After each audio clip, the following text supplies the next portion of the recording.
Of course, we've been talking a lot about Juneteenth today, but today is also World Sickle Cell Day. It's a day looking to raise awareness about the blood disease and the critical need for diverse and stable blood supplies. Joining us today is DeAndra Smith. She is with the American Red Cross of Michigan, and also this is something that you have been living with. So first, thank you so much for joining us today. Thank you for having me. So just tell us a little bit about your journey, and then we'll get into the critical need for those donations.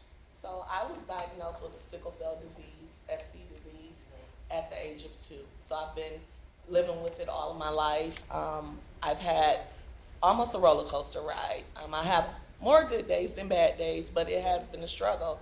There are days where the pain is so intense, I cannot get out of bed. I've been hospitalized over 75 times. I've had numerous surgeries due to complications of the disease. And so the work that I do, I find it a blessing to be able to not only give back to the community that struggles like me, but also share in my triumphs when I'm having those good days, when I'm able to do things that a normal person would do. And speaking of that triumph, where do you find the strength to push forward with your testimony and pushing this message out and encouraging people to get more knowledge on this situation?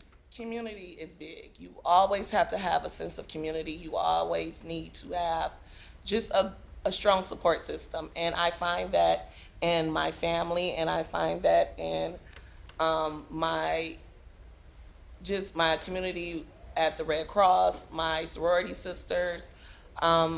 You need to have an outlet. I find that with other sickle cell patients and with other people that are going through what I'm going through. So always look for a sense of community to help you through things that you may think that you're, on top of the world, or you can do this because you've been dealing with it all your life, but you always need someone to rely on. Yeah, that support is crucial, and also Yes. just to have people to back you as you continue in that journey.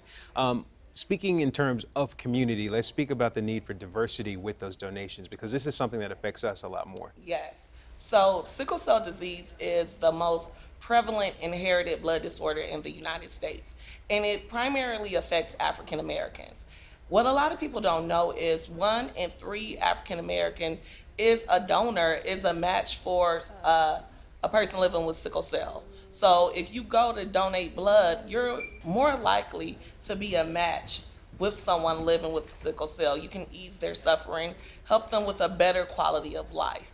And so what I go out to do is not only educate people about sickle cell, but educate those on why we need more African American donors donating to just bridge the gap and the equity gap in blood donation and in that education with sickle cell. What does it do for you to be able to put that hope in other people just so that they have a new outlook on how they're experiencing life? It does a lot for me. It helps me to keep on going.